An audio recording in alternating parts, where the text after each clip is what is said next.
My name is Gabe Dryden. I am 15 years old and a student at Myers Park High School in Charlotte, North Carolina. My family has always needed a lot of food. With 6 of us, we have a lot of mouths to feed. We buy our food in bulk. It's cheaper that way. Because we get a ton at once, it never seems like we're out of food. That mindset is partially the reason that I've not truly thought about the huge issue of food waste. That is, until I saw the topic for this year's scholarship contest. I began to research. The results of that research changed my perspective completely.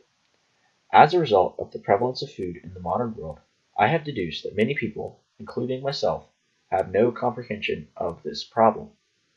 That's the problem. As a country, the United States imports and produces twice the amount of food that it needs to feed every single person in the country a balanced 2,000 calorie a day diet. Still, given that fact, 13% of households in America are food insecure, meaning that at some point or another they've had to worry about where their next meal would come from. All of these facts brought up a question in my mind. Where does all that food go? Why isn't it where it needs to be, in the hands of those who are hungry? I looked into that and got some surprising results. In various stages of the farm-to-fork production chain, nearly a quarter of global food is wasted in one way or another. In the United States, in the United States, we waste food at the farm, in factories, at the store, in restaurants, and at home. Much of this waste is caused by the fact that people have so much food everywhere, absolutely everywhere. In a study, 75% of people have admitted to getting more than they can eat. When you have extra, the tendency is to throw all the extra away. It happens all the time in restaurants when you don't finish your meal, but we waste the most at home. Best Buy and expiration dates are not required by the FDA. Manufacturers can use any date. People throw away food at the expiration date even though it's still perfectly edible. My great-grandmother was a child during the Great Depression, and nearly all of the population relied on soup kitchens to provide their daily nourishment. Even now, when she has plenty to eat, she is still food conscious. We know that we are wasting food. That's obvious. But it's not just the food that we're wasting.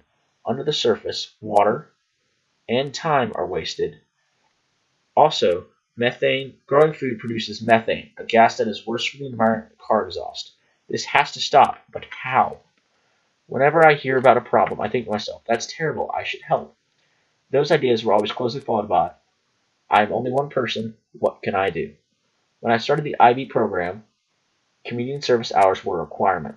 During that time, I worked for several different charitable organizations that did all types of things, gave shoes, food, and shelter. I was able to help. The plan is simple, really. The main thing is to let people know that this exists and is a big problem. Many people are rational, and once they learn that there are small little things that they can do to help, they will. Number one, think twice about what you buy before you buy. Will you really eat it? Number two, find some alternative uses for your food in your home. Overripe fruit makes great smoothies. 3. Freeze fresh food so they make them last longer. 4. Save leftovers, you can eat it again. Remember the 3 R's. Reduce the amount of food that you buy. Reuse food in other ways. And recycle food into compost.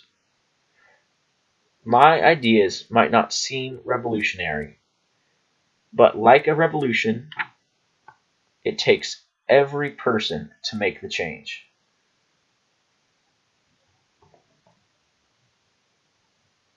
If everyone does just a small part, we can cause a lasting impact.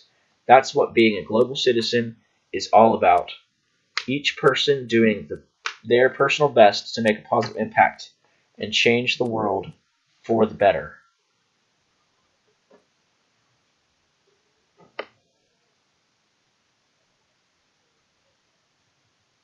Thank you.